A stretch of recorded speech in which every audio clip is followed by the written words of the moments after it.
There was an investigative report from a news authority.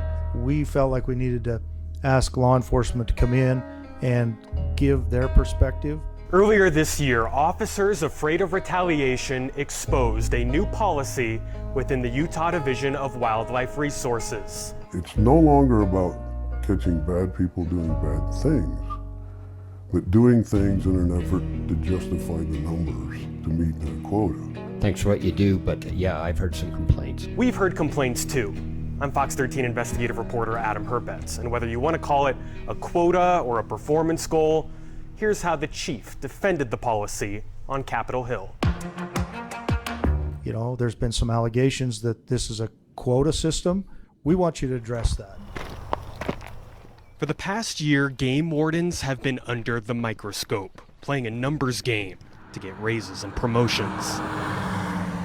The new policy requires them to document one violation of the law every 23 hours. The numbers show crime has more than doubled. Traffic stops on the freeway have more than tripled. If you really need a number, it's a lot easier to go out and work the highway than it is to go up on the mountain. I was really confused. I had no idea they were able to pull you over on the freeway. I'm very disappointed that DWR has taken that shift, and I hope that they shift away from it. Police quotas have been illegal in Utah since 2018, but now, because of cases like this, Senator Todd Weiler is trying to create a punishment for agencies that ignore the law. I think they have more important things to do than pulling people over on the freeway. I think that's why we have UHP. There is a PR problem here, and I'm a little bit concerned about it as well. Sheriffs across Utah have also been concerned, accusing DWR of overstepping.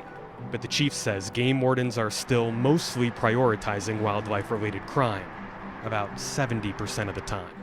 I think the sheriffs do a good job, is what I'm trying to say. And if they need help, I think they'll call you. Yep, I agree with you. I don't think you should be infringing upon state highways or Interstate 15. That's just my personal opinion. The chief also says technically the current law only bans quotas on citations and arrests, but DWR's policy only tracks violations.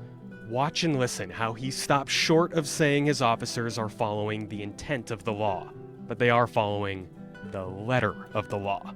So as we were creating this, I knew that we were well within the well within the wording of the law. The chief said DWR does not get any revenue from citations and that his supervisors are continuously reminding officers to prioritize wildlife-related crime. Reporting in studio, Adam Herpetz, Fox 13 News, Utah.